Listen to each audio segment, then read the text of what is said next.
ওকে, আজকে আমরা তাহলে নিয়ে এসেছি ক্লাস 9-এর যে টেলস অফ ভোলাগানপা নামক গল্পটা আমাদের চলছিল তার পার্ট নম্বর 3। কারণ আমরা ইতিমধ্যে দুটো গল্প দেখে নিয়েছি। আজকে আমরা দেখব তৃতীয় যে গল্পটা ছিল সেই গল্পটা কি লেখা আছে, চলো দেখা যাক। তো আজকে আমি একটু তোমাদের জন্য একটু আলাদাভাবে কিছু জিনিস নিয়ে এসেছি, যেটা কি এখানে আমি কিছু ওয়ার্ডের মানেগুলো তোমাদের লিখে দিয়েছি যাতে তোমাদের বোঝার সুবিধা হয়।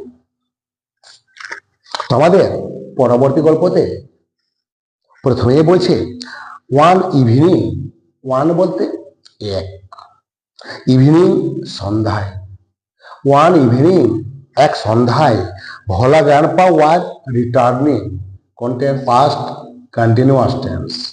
রিটার্ন বলে তো ফিরে আসা, অর্থাৎ Bhola grandpa was returning, Bhola grandpa was returning অর্থাৎ ভোলা দাদু ফিরে আসছিলেন। কি বলছে? ওয়ান ইভিনিং একদিন সন্ধ্যায় বা এক সন্ধ্যায়, ভোলা গ্র্যান্ডপা ওয়াজ রিটার্নিং ভোলা দাদু ফিরে আসছিলেন। ফ্রম থেকে, কোথায় থেকে? The weekly. এই যে উইকলি মিনস হচ্ছে সাপ্তাহিক, অর্থাৎ সাপ্তাহিক মার্কেট বাজার। লিখে দিয়েছি মার্কেট মিনস বাজার। তাহলে আমরা কি পেলাম?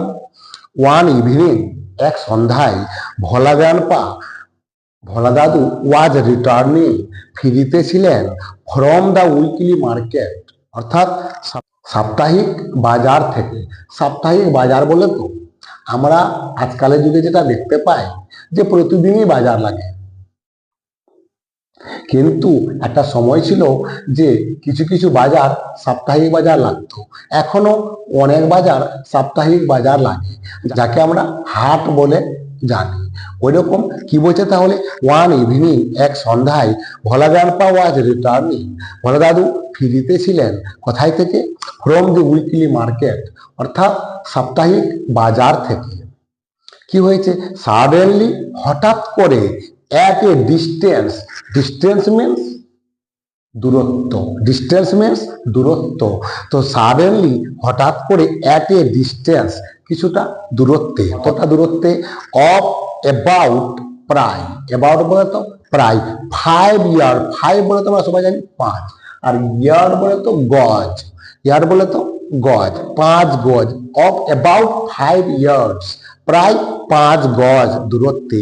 বিহাইন্ড হিম তার ঠিক পেছনে, তার ঠিক পেছনে। কি হচ্ছে, কি বলছে সেন্টেন্সটা? যদি আমরা আরেকবার দেখি, সাডেনলি হঠাৎ করে, অ্যাট এ ডিস্টেন্স একটু দূরত্বে, কতটা দূরত্বে? Of about 5 years behind him তার ঠিক পিছনে 5 গজ দূরে। কি বলছে? তার ঠিক পিছনে 5 গজ দূরে। কি হয়েছে? হি সে, সে বলে তো কে? ভোলা দাদু। হার্ড, হার্ড বলে তো শুনেছিল, অর্থাৎ শুনতে পেয়েছিল। হি হার্ড, সে শুনতে পেয়েছিল বা তিনি শুনতে পেয়েছিলেন। কি শুনতে পেয়েছিলেন? দ্য গ্রাউল, গ্রাউল মিনস হচ্ছে গর্জন। কি বলছে? হি হার্ড, তিনি হার্ড মানে শুনেছিল, অর্থাৎ হি হার্ড তিনি শুনেছিলেন। কি শুনেছিলেন? দি গ্রাউল, গ্রাউল মানে কি? এই যে লিখে রেখেছি গর্জন, গ্রাউল বলে তো গর্জন। তো হি হার্ড তিনি শুনেছিলেন, দ্য গ্রাউল কি গর্জন, কিসের গর্জন? Of A royal Bengal tiger, একটা বাঘের গর্জন শুনেছিলেন। তাহলে কি পাওয়া গেল? সাডেনলি হঠাৎ করে, অ্যাট এ ডিস্টেন্স একটু দূরত্বে, কতটা দূরত্বে? Of about 5 years behind him তার ঠিক পেছনে 5 গজ দূরে। কি হয়েছিল? হি হার্ড তিনি শুনতে পেয়েছিলেন, দ্য গ্রাউল গর্জন, কিসের গর্জন? Of A royal Bengal tiger, একটা রয়্যাল বেঙ্গল বাঘের তিনি গর্জন শুনেছিলেন। কোথায়? তার ঠিক 5 গজ পেছনে। কখন? যখন তিনি এক সন্ধ্যায় কোথায় থেকে ফিরছিলেন? উইকলি মার্কেট অর্থাৎ সাপ্তাহিক বাজার থেকে ফিরছিলেন, অর্থাৎ হাট থেকে তিনি ফিরছিলেন। চলো পরবর্তীতে কি বলছে? ভোলা গ্র্যান্ডপা, ভোলা দাদু, তার মানে কি? যখন ভোলা দাদু হাট থেকে ফিরছেন তখন প্রায় 5 বছর পেছনে তিনি একটা রয়্যাল বেঙ্গল বাঘের গর্জন শুনতে পেয়েছেন। তখন তিনি কি করছেন চলো দেখা যাক। ভোলা গ্রান্ডপা, ভোলা দাদু টার্নড ঘুরেছিলেন, অ্যান্ড ফাউন্ড, ফাউন্ড মানে কি বলেছি আমি, এই যে দেখো, খুঁজে পেয়েছিলেন বা দেখেছিলেন, খুঁজে পেয়েছিলেন বা দেখেছিলেন, তার মানে ভোলা গ্রান্ডপা, ভোলা দাদু টার্নড ঘুরেছিলেন, অ্যান্ড এবং ফাউন্ড খুঁজে পেয়েছিলেন বা দেখতে পেয়েছিলেন। কি দেখতে পেয়েছিলেন? The bright gauge. কি দেখতে পেয়েছিলেন? Bright gauge. এই যে ব্রাইট মানে উজ্জ্বল, আর গেজ মানে দৃষ্টি। বোঝা গেছে? তাহলে কি পেলাম আমরা? ব্রাইট গেজ, উজ্জ্বল দৃষ্টি। কিসের? অফ দ্য টাইগার, বাঘের। লাইনটা আমরা আরেকবার আসি। ভোলা গ্রান্ডপা টার্ন, ভোলা দাদু ঘুরেছিলেন, অ্যান্ড এবং ফাউন্ড খুঁজে পেয়েছিলেন বা দেখতে পেয়েছিলেন। কি দেখতে পেয়েছিলেন? দ্য ব্রাইট গেজ, উজ্জ্বল দৃষ্টি। কার উজ্জ্বল দৃষ্টি দেখতে পেয়েছিলেন? অফ দ্য টাইগার, সেই বাঘটির। কোন বাঘটির? সেই যে রয়্যাল বেঙ্গল টাইগার, সেই রয়্যাল বেঙ্গল টাইগারটার দৃষ্টি দেখতে পেয়েছে, একটা উজ্জ্বল দৃষ্টি। কোথায়? অন হিজ ফেস, তার মুখের মধ্যে। তাহলে আমরা কি পেলাম? ভোলা দাদু যখন ফিরছিলেন, তিনি তার ঠিক 5 বছর পেছনে কি একটা রয়্যাল বেঙ্গল বাঘের গর্জন শুনতে পেয়েছিলেন। যখনই তিনি সেই রয়্যাল বেঙ্গল বাঘের গর্জনটা শুনতে পেয়েছিলেন, তিনি কি করলেন? শুনতে পেয়েছিলেন এবং তিনি ঘুরেছিলেন। ঘুরে তিনি কি দেখতে পেলেন? যেই তিনি পিছনে ঘুরলেন, পিছনে ঘুরেই তিনি দেখতে পাচ্ছেন রয়্যাল বেঙ্গল বাঘের মুখে একটা উজ্জ্বল দৃষ্টি। কোথায়? তার উপরে, অর্থাৎ ভোলা দাদুর উপরে। চলো পরবর্তী প্যারায় কি বলছে। তার মানে যেই ভোলা দাদু পিছনে ঘুরেছে এবং বাঘটাকে, অর্থাৎ রয়্যাল বেঙ্গল বাঘটাকে দেখতে পেয়েছি, কি যে সেই বড় বড় চোখ করে তাকিয়ে আছে কোথায়? ভোলা দাদুর দিকে। কি বলছে পরবর্তী প্যারায়? ভোলা গ্রান্ডপা, ভোলা দাদু ইনস্ট্যান্টলি, ইনস্ট্যান্টলি মিনস তৎক্ষণাৎ বা সঙ্গে সঙ্গে। ইনস্ট্যান্টলি মিনস তৎক্ষণাৎ বা সঙ্গে সঙ্গে। তাহলে কি পেলাম? ভোলা দাদু, তাহলে কি পেলাম? ভোলা গ্রান্ডপা, ভোলা দাদু ইনস্ট্যান্টলি তৎক্ষণাৎ ক্লাইম্ড চেপেছিলেন আপ, উপরে, অর্থাৎ ক্লাইম্ড আপ উপরে চেপেছিলেন। কোথায় চেপেছিলেন? এ নিয়ার বাই কাছাকাছি, এ ব্যানিয়ন ট্রি একটা বট গাছে, এ নিয়ার বাই ব্যানিয়ন ট্রি একটা কাছাকাছি একটা বট গাছে চেপেছিলেন। তাহলে কি পেলাম? লাইনটা আমরা আরেকবার যাই। ভোলা গ্রান্ডপা, ভোলা দাদু ইনস্ট্যান্টলি তৎক্ষণাৎ ক্লাইম্ড আপ চেপেছিলেন, a nearby banyan tree কাছাকাছি একটা বট গাছে চেপেছিলেন। দ্য টাইগার, বাঘটি রোয়ার্ড, রোয়ার্ড মিনস গর্জন করছিল, অর্থাৎ দ্য টাইগার বাঘটি রোয়ার্ড গর্জন করেছিল, অ্যান্ড এবং সার্কেলড, সার্কেলড মিনস বৃত্তাকারে ঘুরছিল। কি পেলাম? সার্কেলড মিনস বৃত্তাকারে ঘুরছিল। তাহলে আমরা কি পাচ্ছি? দ্য টাইগার রোয়ার্ড, বাঘটি গর্জন করছিল, অ্যান্ড এবং সার্কেল বৃত্তাকারে ঘুরছিল। কোথায় বৃত্তাকারে ঘুরছিল? দ্য ট্রি, সেই যে বট গাছ। কোন বট গাছ? যেই বট গাছটাতে ভোলা দাদু চেপেছিলেন, সেই বট গাছের নিচে, সেই বট গাছের নিচে বাঘটা গর্জন করছিল। কোন বাঘটা? সেই রয়্যাল বেঙ্গল টাইগার। সেই রয়্যাল বেঙ্গল টাইগার তা কি করছিল? গর্জন করছিল, আর সেই বট গাছটার চারিদিকে বৃত্তাকারে ঘুরছিল। অ্যাবাউট 100 টাইমস, প্রায় 100 বারের মতো, অর্থাৎ বৃত্তাকারে বট গাছটা নিচে ঘুরছিল। কে? রয়্যাল বেঙ্গল বাঘটা। তাহলে লাইনটা আমরা কি পেলাম? দ্য টাইগার রোয়ার্ড, বাঘটি গর্জন করছিল, গর্জন করছিল, অ্যান্ড এবং সার্কেল দ্য ট্রি, গাছটাকে বৃত্তাকারে গাছটা নিচে ঘুরছিল। অ্যাবাউট 100 টাইমস, প্রায় 100 বারের মতো। দেন, তারপর, ইট, এটা, এটা বলতে কোনটা? বাঘটা। ইট মানে অ্যাকচুয়ালি আমরা জানি ইহা, ইট মানে আমরা কি জানি? ইট মানে জানি ইহা, কিন্তু এখানে ইহা বলতে কোনটা? সেই যে রয়্যাল বেঙ্গল বাঘ, সেই রয়্যাল বেঙ্গল বাঘটা কি বলছে? ইট, ইহা সেটেলড, বসে, এই যে সেটেল মানে লিখে রেখেছি, বসে পড়েছিল। কি বলছে? দেন তারপর ইট ইহা সেটেল ডাউন, বসে পড়েছিল আন্ডার এ বুশ, একটা ঝোপের মধ্যে। তার মানে আমরা কি পেলাম? বাঘটা প্রায় সেই বট গাছটার চারিদিকে বৃত্তাকারে 100 বার প্রায় ঘুরেছিল। এবং দেন তারপর ইট সেটেল ডাউন, এটা বসে পড়েছিল আন্ডার এ বুশ, একটা ঝোপের মধ্যে। কেমন করে ঝোপের মধ্যে বসে পড়েছিল? উইদাউট মিনস হচ্ছে ছাড়া, মানে ছাড়াই। কি ছাড়া? চলো দেখা যাক পরবর্তীতে। Taking it's eyes of him, তার দিক থেকে দৃষ্টি না সরিয়ে, তার দিক থেকে দৃষ্টি না সরিয়ে এটা ঝোপের মধ্যে বসে পড়েছিল। তাহলে লাইনটা আমরা লাইনটা আমরা কি মানে পাচ্ছি? দেন তারপর ইট সেটেল ডাউন, এটা মানে বাঘটা বসে পড়েছিল কোথায়? আন্ডার এ বুশ, একটা ঝোপের মধ্যে। কেমন করে বসে পড়েছিল? Without taking it's eyes of him, তার দিক থেকে দৃষ্টি না সরিয়ে। অর্থাৎ ভোলা দাদু যে গাছের উপরে ছিল, ভোলা দাদু গাছের উপরে ছিল তো, কিন্তু বাঘটা যে গর্জন করছিল আর গাছটার চারিদিকে যে ঘুরছিল, এই ঘুরতে ঘুরতে প্রায় 100 বার যখন ঘোরা হয়ে গেছে, প্রায় 100 বারের মতো, তারপরে বাঘটা কি করেছিল? একটা ঝোপের মধ্যে বসে পড়েছিল। কেমন করে বসে পড়েছিল? সেই ভোলা দাদু যে গাছের উপরে ছিল তার দিক থেকে সে কিন্তু নজর সরায়নি, অর্থাৎ দৃষ্টি সরায়নি, তার দিকে সে তাকিয়েছিল। আর তার দিকে এসে তাকিয়েছিল আর ঝোপের মধ্যে সে বসে পড়েছিল। চলো পরবর্তীতে কি বলছে? উইথ নাইটফল, সন্ধ্যের সঙ্গে সঙ্গে। নাইটফল মিনস সন্ধে, আর উইথ মানে সঙ্গে, অর্থাৎ উইথ নাইটফল, সন্ধ্যের সঙ্গে সঙ্গে দ্য ফরেস্ট গ্রিউ ডার্ক, জঙ্গলের মধ্যে কি হয়েছিল? অন্ধকার ঘনিয়ে এসেছিল। অ্যান্ড সাইলেন্ট, এবং নীরবতা, অর্থাৎ সন্ধ্যা নামার সঙ্গে সঙ্গে জঙ্গলটার মধ্যে অন্ধকার ঘনিয়ে এসেছিল, আর কি নীরবতার দেখা দিচ্ছিল, অর্থাৎ সবকিছু শান্ত হয়ে যাচ্ছিল। ভোলা দাদু, অন্ধকার হয়ে গেছে, ভোলা দাদু গাছের ওপরে, আর বাঘটা সেই ঝোপের মধ্যে বসে আছে, তার দিকে নজর রেখেছে। ভোলা দাদু কুড হিয়ার, ভোলা দাদু সেই গাছের ওপর থেকে শুনতে পেত। ভোলা দাদু গাছের ওপর থেকে শুনতে পেত কি? দা টাইগার, বাঘটাকে শুনতে পেত। বাঘটাকে কি শুনতে পেত? খুব গুরুত্বপূর্ণ লাইন, বিটিং, আঘাত করা। বিট মানে আঘাত করা, অর্থাৎ সে যে আঘাত করছিল, সেই আঘাত করার শব্দটা সে শুনতে পাচ্ছিল। কে? ভোলা দাদু।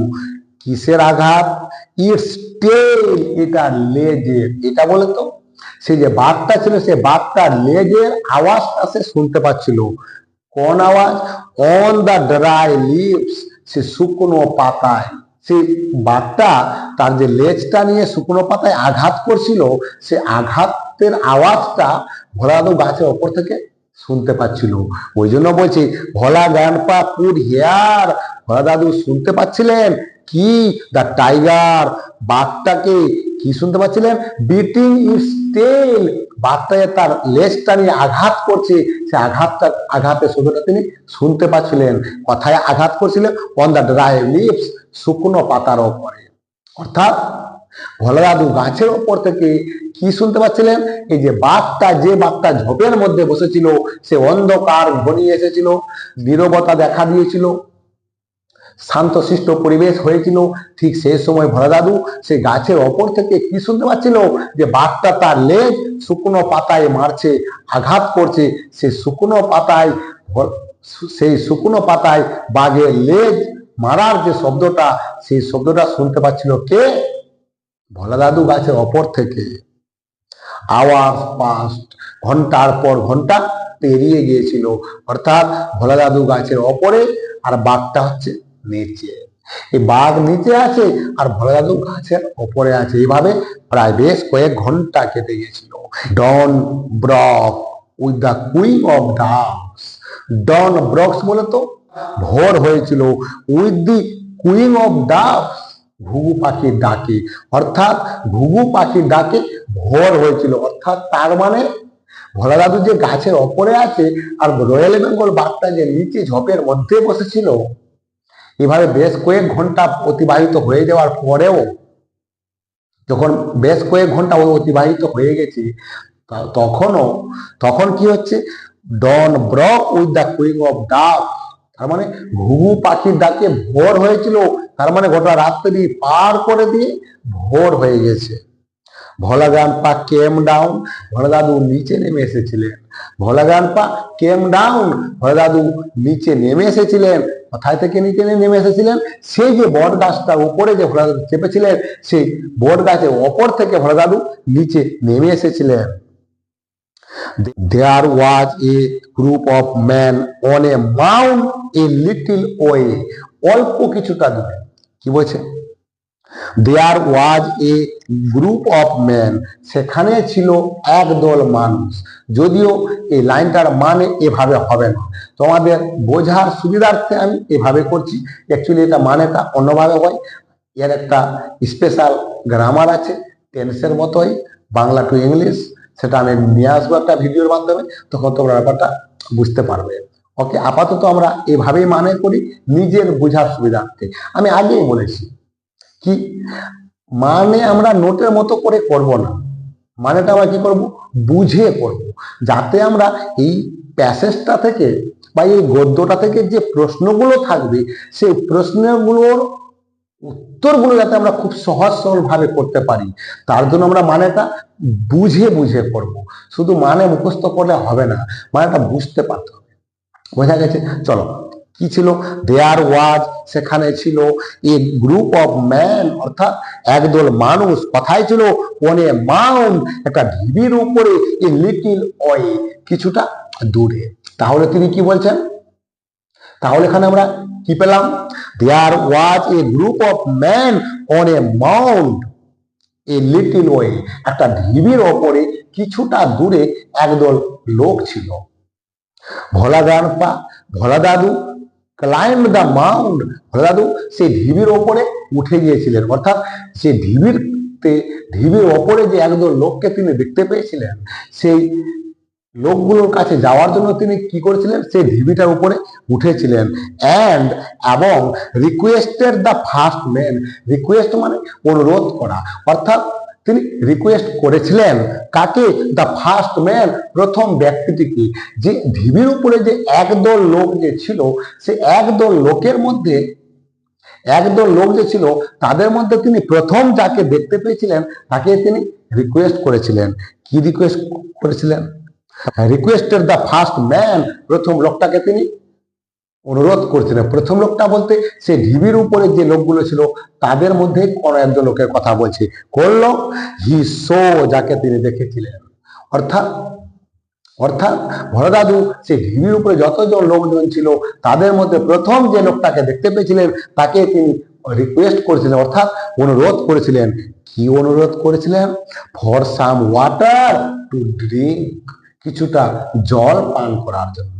তিনি কিছুটা জল চেয়েছিলেন তাদের কাছে পান করার জন্য। কাদের কাছে? সেই ঢিবির ওপরে যে একদল লোক ছিল, সে একদল লোকের মধ্যে তিনি প্রথম যে লোকটাকে তিনি প্রথম পেয়েছিলেন, সেই লোকটার কাছে তিনি কিছুটা জল চেয়েছিলেন পান করার জন্য। তাহলে আমরা লাইনটার মানে কি পেলাম? ভোলা গ্র্যান্ডপা, ভোলা দাদু, ক্লাইম্ব দ্য মাউন্ট, ভোলা দাদু সেই ঢিবির ওপরে উঠে গিয়েছিলেন। এবং রিকোয়েস্টেড, অনুরোধ করেছিলেন, দ্য ফার্স্ট ম্যান, প্রথম লোকটাকে, হি সো, তিনি দেখেছিলেন। তার মানে তিনি প্রথম যে লোকটাকে দেখতে পেয়েছিলেন, সেই লোকটার কাছে তিনি অনুরোধ করেছিলেন। কি অনুরোধ করেছিলেন? For some water to drink, অর্থাৎ কিছুটা জল চেয়েছিলেন পান করার জন্য। দ্য ম্যান হ্যাড সিন, লোকটা দেখেছিল। হ্যাড দিয়ে সিন, অর্থাৎ past perfect tense. The man had seen, লোকটা দেখেছিল। লোকটা কি দেখেছিল? দ্য টাইগার, বাঘটিকে। যে লোকটার কাছে ভোলা দাদু জল চাওয়ার জন্য গিয়েছে, সে গাছ থেকে নেমে সে লোকটা দেখেছিল। কি দেখতে পেয়েছিল? দ্য ম্যান হ্যাড সিন, লোকটা দেখেছিল দ্য টাইগার ওয়েটিং, বাঘটাকে অপেক্ষা করতে। অর্থাৎ ভোলা দাদু যে গাছ থেকে নামলো, বাঘটা কিন্তু সেই ঝোপের মধ্যে তখন অপেক্ষা করছিল। আর সেই ঢিবির ওপরে যে লোকগুলো যে দাঁড়িয়েছিল, একদল লোক, তারাও কিন্তু সেই বাঘটাকে অপেক্ষা করতে দেখেছিল। বোঝা গেছে? ওই জন্য বলছি, the man had seen the tiger waiting. লোকটা সে বাঘটাকে অপেক্ষা করতে দেখেছিলেন। পরবর্তীতে হি ওয়াজ মাচ বিউইল্ডার্ড। বিউইল্ডার্ড মিনস হচ্ছে হতভম্ব হওয়া। অর্থাৎ তাহলে কি বলছে? হি ওয়াজ মাচ বিউইল্ডার্ড। হি ওয়াজ মাচ বিউইল্ডার্ড অর্থাৎ তিনি খুব হতভম্ব হয়ে পড়েছিলেন। কে? সেই লোকটা। কোন লোকটা? যে লোকটা ঢিবির ওপরে ছিল। ঢিবির ওপরে যে লোকটা ছিল, সেই লোকটা যখন দেখলো যে বাঘটা অপেক্ষা করছে এবং ভরদাদু চলে গেলেন তার কাজ দিয়ে বাঘটাকে অপেক্ষা করতে, সেই লোকটা তো দেখেছিল যে লোকটার কাছে ভরদাদু জল চেয়েছিল। সেই লোকটা যে বাঘটাকে অপেক্ষা করতে দেখেছিল, সেই লোকটা এখানে হচ্ছে হি। ওই জন্য বলছে হি ওয়াজ মাচ বিউইল্ডার্ড। তিনি খুব হতভম্ব হয়ে গেছিলেন। What is your secret that you simply walk past the hungry beast and it did nothing? He asked ভোলাগানপা। সে ভোলাদাদুকে জিজ্ঞেস করেছিল। ভোলাদাদু যখন সেই ঢিবির উপরে থাকা লোকগুলোর কাছে গিয়েছিলেন এবং যাকে প্রথমে পেয়েছিলেন তার কাছে যে খাওয়ার জন্য জলটা চেয়েছিলেন, অর্থাৎ পান করার জন্য, সেই লোকটা বাঘটাকে অপেক্ষা করতে দেখেছিল। বটগাছটা নিচে বাঘটাকে যেহেতু সে অপেক্ষা করতে দেখেছিল, সেই জন্য সেই লোকটা ভোলাদাদুকে জিজ্ঞেস করেছিল। ওই জন্য শেষে বলেছে হি আস্কড ভোলাগানপা। সে ভোলাদাদুকে জিজ্ঞেস করেছিল। কি জিজ্ঞেস করেছিল? এই যে ইনভার্টেড কমার মধ্যে যে লাইনটা দেওয়া আছে, সেই লাইনটা। চলো লাইনটা মানে কি আমরা দেখি। What is your secret? অর্থাৎ তোমার রহস্যটা কি? What is your secret? তোমার রহস্যটা কি? দ্যাট যে you simply walk past the hungry beast, যে আপনি খুব সাধারণভাবে সেই হিংস্র জন্তুটার পাশ দিয়ে হেঁটে চলে আসলেন। And it did nothing. আর এটা কিছুই করলো না। বাহ, এটাই হচ্ছে লোকটা কে হতভম্ব করেছিল। লাইনটা আমরা আরেকবার আসি। কি বলছে? What is your secret? তোমার রহস্যটা কি? দ্যাট যে you simply walk past the hungry beast, যে আপনি খুব সহজভাবে নর্মাল ভাবে খুব সাধারণ ভাবে একটা ক্ষুধার্ত জন্তুর পাশ দিয়ে হেঁটে চলে আসলেন। And it did nothing. এবং এটা কিছুই করলো না। এবং অর্থাৎ এই জন্তুটা, অর্থাৎ সেই বাঘটা যে বসেছিল ঝোপের মধ্যে, সেই লোকটা ঢিবির ওপর থেকে বাঘটাকে দেখতে পাচ্ছে। আর সেই বাঘটার কাছ দিয়ে ভোলাদাদু হেঁটে চলে গেল সেই ঢিবির উপরে লোকটার কাছে, এবং বাঘটা তাকে কিছুই করলো না। হি আস্কড ভোলাগানপা। এই কথাটাই সে ভোলাদাদুকে জিজ্ঞেস করেছিল। The tiger was stretching its limbs and ইয়ার্নিং। অর্থাৎ বাঘটা তার হাত পা গুলো টেনে টেনে ছড়াচ্ছিল, অ্যান্ড আর কি হাই তুলছিল। অর্থাৎ বাঘটাও ঘুমিয়ে পড়েছিল। এখন বাঘটারও ঘুম ভেঙেছে, ওই জন্য সে তার হাত পাটা ছড়াচ্ছে। তার যে হাত পা গুলো সে ছড়াচ্ছিল আর কি হাই তুলছিল। দেন তখন বা তারপর ভোলাগানপা রিমেম্বার্ড। তখন ভোলাগানপা রিমেম্বার্ড। ভোলাদাদু মনে পড়েছিল। কি মনে পড়েছিল? দ্য টাইগার, বাঘটার কথা। অ্যান্ড লুক এট ইট, এবং এটার দিকে দেখেছিল। মানে ভোলাদাদু যে গাছের উপরে ছিল, আগের দিন সন্ধ্যায় যে ভোলাদাদু গাছের উপরে চেপেছিল বট গাছটাতে, এবং বাঘটা যে চকড়া আকারে ঘুরতে ঘুরতে যে ঝোপের মধ্যে বসে পড়েছিল, তার দিকে দৃষ্টি রেখে বা তার দিকে লক্ষ্য রেখে, তারপরে বেশ কয়েক ঘন্টা পার হয়ে যাওয়ার পর যখন ভোর হয়েছিল, ভোলাদাদু খুব নম্রভাবে নেমে হেঁটে চলে গেছেন। তিনি বাঘের কথা ভুলে গেছেন। ওই জন্যই তিনি সোজা হেঁটে চলে গেছেন। কিন্তু সেই ঢিবির ওপরে থাকা লোকটা যখন তাকে জিজ্ঞেস করছে, আপনি একটা হিংস্র জন্তুর পাশ দিয়ে এত সহজভাবে হেঁটে চলে আসলেন, আপনার রহস্যটা কি? তখন ভোলাদাদুর সেই বাঘটার কথা মনে পড়েছিল, এবং তার দিকে লক্ষ্য করেছিলেন। ভোলাগানপা almost lost his senses in fear. কি বলছে, Bhola grandpa almost lost, Bhola দাদু প্রায় হারিয়ে ফেলেছিলেন হিজ সেন্স, তার জ্ঞান, ইন ফেয়ার, ভয়ে। অর্থাৎ কি বলছে লাইনটা যদি আমরা আরেকবার যদি দেখি, ভোলা দাদু অলমোস্ট লস্ট হিজ সেন্স, ভোলা দাদু প্রায় তার জ্ঞান হারিয়ে ফেলেছিলেন ইন ফিয়ার, ভয়ে। অর্থাৎ যখন তিনি হেঁটে গেছেন তখন কিন্তু তিনি বাঘটাকে দেখতে পাননি। এবার যাওয়ার পর, ঢিবির কাছে যাওয়ার পর, ঢিবির ওপরে যাওয়ার পর যখন সেই লোকটা তাকে সেই বাঘটার কথা বলেছে, তখন তার যখন মনে পড়েছে বাঘের কথা, তাদেরকে যখন তিনি দেখতে গেছেন, যে তিনি সেই বাঘটার দিকে লক্ষ্য করেছেন, তখন তিনি ভয়ে প্রায় জ্ঞানহীন হয়ে পড়েছেন। হি রেন ব্যাক হোম, তিনি দৌড়ে বাড়ি ফিরে গেলেন। অর্থাৎ তিনি দৌড়ে বাড়ি ফিরে গেছিলেন। অর্থাৎ আগের দিন তিনি যে হাটে গিয়েছিলেন বা সাপ্তাহিক বাজারে গিয়েছিলেন, সেখান থেকে ফিরতে তার পরদিন সকালে তিনি বাড়ি ফিরে গেলেন। যাই হোক, পরবর্তী পেজে আমাদের আর একটু আছে, চলো দেখা যাক। Half a century letter, half বলে তো অর্ধেক, আর সেঞ্চুরি বলে তো শত। অর্থাৎ এ সেঞ্চুরি অর্থাৎ 100 এর হাফ অর্থাৎ অর্ধেক, মানে অর্ধ শত অর্থাৎ কত, 50। Half a century letter, LATER, letter মানে হচ্ছে পরে, লেটার মানে হচ্ছে পরে। হাফ এ সেঞ্চুরি লেটার, 50 বছর পরে, ভোলা দাদু লেফট আস, আমাদেরকে ত্যাগ করেছিলেন। লিভ মানে ত্যাগ করা, লেফট মানে ত্যাগ করেছিলেন। অর্থাৎ ভোলা দাদু ত্যাগ করেছিলেন আজ আমাদেরকে, ফরএভার, চিরদিনের জন্য, ওয়ান মর্নিং, একদিন সকালে।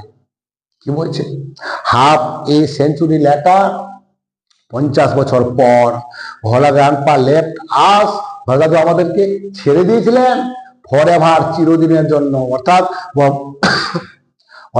ভোলা দাদু আমাদেরকে চিরদিনের মতো ছেড়ে দিয়েছিলেন, ওয়ান মর্নিং, এক সকালে। অর্থাৎ একদিন সকালে ভোলা দাদু আমাদেরকে চিরদিনের মতো ছেড়ে দিয়েছিলেন, অ্যাট দ্য এজ অফ 95। কত বছর বয়সে, 95, অর্থাৎ 95 বছর বয়সে। তাহলে আমরা কি পেলাম, প্রায় 50 বছর পর। লাইনটা আরেকবার বলছি, হাফ এ সেঞ্চুরি লেটার, 50 বছর পর, ভোলা গ্রান্ডপা লেফট আস ফরএভার, ভোলা দাদু আমাদেরকে চিরদিনের মতো ছেড়ে চলে গেছিলেন, ওয়ান মর্নিং, একদিন সকালে, অ্যাট দ্য এজ অফ 95। কত বছর বয়সে, 95 বছর বয়সে। His 80-year-old wife lamented much, his 80-year-old wife lamented much, his 80-year-old, তার 80 বছর বয়স্কা স্ত্রী, বউ, lamented much, লেমেন্ট মানে হচ্ছে বিলাপ করা, অর্থাৎ কান্নার মধ্যে কোনো কথা বলা, কাঁদতে কাঁদতে বিভিন্ন ধরনের কথাগুলো বলা, ওকেই বলা হয় বিলাপ করা। তো লেমেন্টেড, বিলাপ করেছিলেন, মাছ, অনেক। অর্থাৎ ভোলা দাদুর যে 80 বছর বয়সী যে স্ত্রী, সে বিলাপ করে করে কাঁদছিলেন প্রচুর হারে, ওই জন্য মাছ আছে। সি সেড, তিনি বলেছিলেন, তিনি বলতে এখানে সি আছে, অর্থাৎ ভোলা দাদুর স্ত্রী, ওয়াইফ, বউ। সি সেড, তিনি বলেছিলেন, উইথ এ সাই, একটা দীর্ঘশ্বাস ফেলে, তিনি বলেছিলেন, এই যে তিনি লেমেন্টেড, অর্থাৎ তিনি যে বিলাপ করছিলেন, সে বিলাপের মধ্যে তিনি একটা দীর্ঘশ্বাস ফেলে বলেছিলেন, কি বলেছিলেন, দ্য ওল্ড ম্যান, এই বৃদ্ধ লোকটি, মাস্ট হ্যাভ ফরগটন, অবশ্যই ভুলে গেছে, টু ব্রিথ, শ্বাস নিতে। অর্থাৎ সেই এই বৃদ্ধ লোকটা শ্বাস নিতে ভুলে গেছেন। অর্থাৎ শ্বাস প্রশ্বাস যে আমাদের চলে, আমরা যে শ্বাস প্রশ্বাসের উপরে বেঁচে থাকি, সেই যে শ্বাস প্রশ্বাস নিয়ে আমরা বেঁচে থাকি, এই লোকটা, বৃদ্ধ লোকটা শ্বাস নিতে ভুলে গেছে, অর্থাৎ লোকটা মারা গেছে। অর্থাৎ ভোলা দাদু মারা গেছেন কত বছর বয়সে, 95 বছর বয়সে। আর সেই সময় তার স্ত্রী বয়স কত ছিল, 80 বছর। যাই হোক, এই হলো আমাদের ক্লাস 9-এর যে লেসন 1 নামক যে গদ্যটা ছিল মনোজ দাসের লেখা টেলস অফ ভোলাদান পা। এই টেলস অফ ভোলাদান পাতে যে 3টে গল্প ছিল, এই 3টে গল্পের যে 3 নম্বর গল্পটা সেটা আজকে আমরা করলাম। আমাদের পুরো গদ্যটার বাংলা মানেটা হয়ে গেছে, শেষ করলাম। এবার পরবর্তীতে যে এই টেক্সট বুকের মধ্যে কোয়েশ্চেনগুলো দেওয়া হয়েছে, সেই কোয়েশ্চেনগুলো প্রত্যেকটা ধরে ধরে গ্রামার, রাইটিং এবং প্রশ্ন সহ সমস্ত কিছু উত্তর নিয়ে আবার আসছি আমি পরবর্তী ভিডিওতে খুব শীঘ্রই। ওকে, আবারও বলি, যদি ভালো লাগে অবশ্যই লাইক করবে, কমেন্ট করবে এবং সাবস্ক্রাইব করে এই স্কুল ইংলিশ চ্যানেলটার পাশে থাকবে। Thank you.